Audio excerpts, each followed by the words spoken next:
time to get your stream on and find out what new shows are available this weekend. On the roster this week, a show about something near and dear to our hearts, morning television.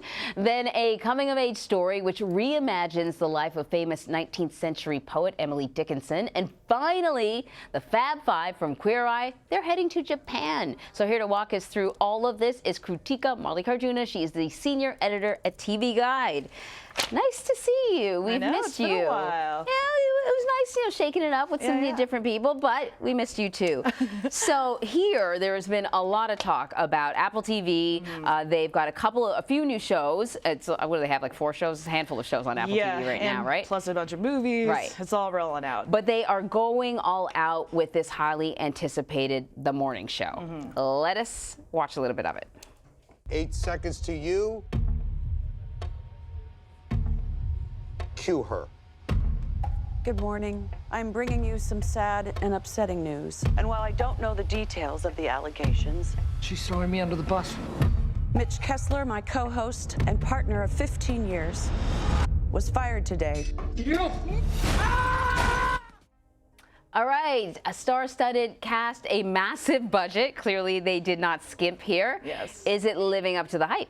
So we've only got 3 episodes of screeners, so it's kind of hard to tell where they're taking the full season. Yeah. But so far, if you're a big Aaron Sorkin fan, if you're sort of like a policy or a political wonk, or you're the kind of person that checks your news app first thing in the morning, you're definitely going to want to check out the morning show. I mean, it is taking people that could star in their own show, like Mark Duplass, and bumping them down to like 3rd or 4th on the call sheet. So like Mark Duplass is literally just showing up to be like the beleaguered producer who's like beat up on by everyone. Right. And I'm like, if you could convince all of these stars to come in and play second fiddle when they could be headlining, like that must mean you're doing something big. Right. And I have to say, so far, I'm a little unsure about where they're taking this, like, not Matt Lauer storyline. Yes, no, not at all. Not at all. Not ripped from the headlines in any way. Steve Carell's character, it's like a little more empathetic towards his character than I thought it would be, but it's giving Jennifer Aniston some amazing scenes to go through. And she's good, you said. She's amazing. She is like, her performance is one of those things where I was like,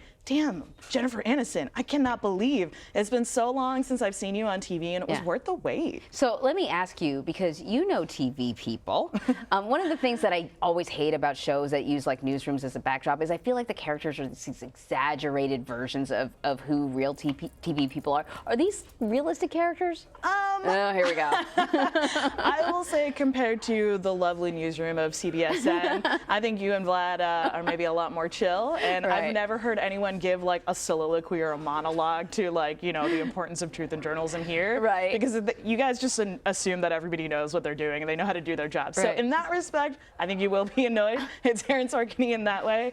But I will say the sort of tense interpersonal politics is very accurate to newsrooms I've been in before. Interesting. Okay, number 2 for Apple TV, Dickinson. Yes. Let's play a little bit.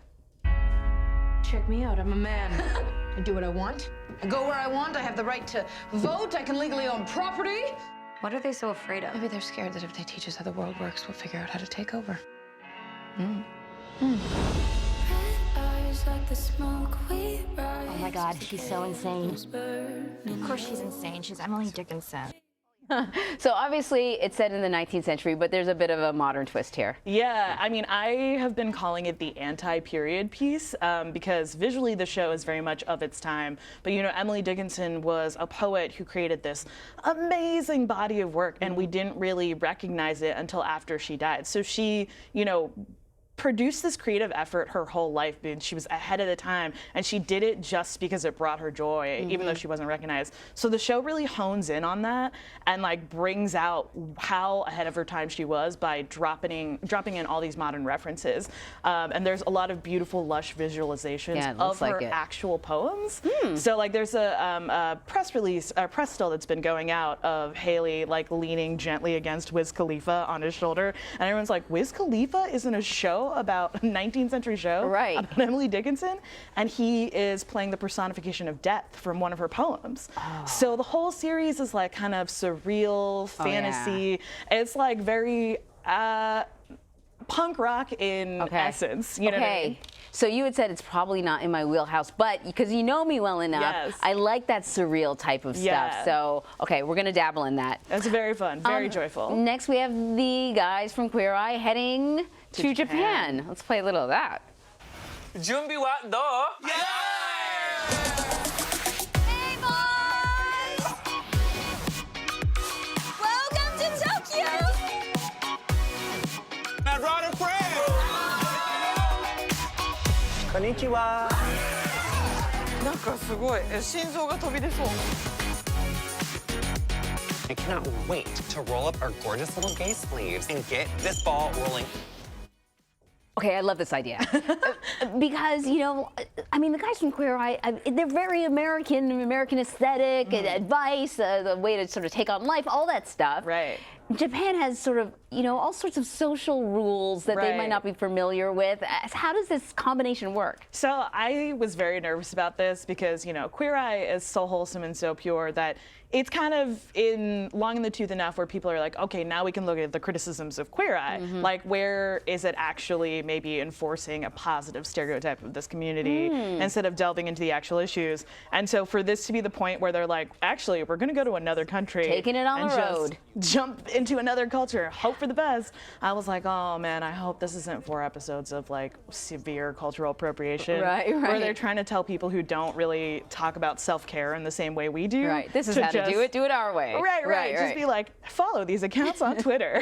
You know what I mean? But they do a really good job because they have a full Japanese crew, which includes a translator and interpreter, who's very lovely and gets like a great shout out in the middle of episode 3. And they also bring on Japanese style and fashion icons. So Kiro, oh my gosh, I'm blanking on her last name, but she's a very famous Japanese model. And she comes in to help with like the style and culture points. And she also takes them on this new segment of Queer Eye where she takes them to culturally relevant Tokyo and Japanese spots in LGBTQ culture to show sort of a different side. And the other big guest is Naomi, who you might recognize from Gap commercials or TikTok if you're a cool teen on the internet. And she's a huge body positivity star in Japan.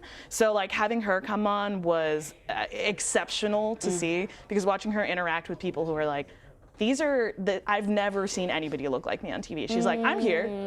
We look like each other. And it's very well researched, in my opinion. All right, well, Krutika, you've given us quite a range, a smattering of everything for the weekend. Thank you so much. Thank you.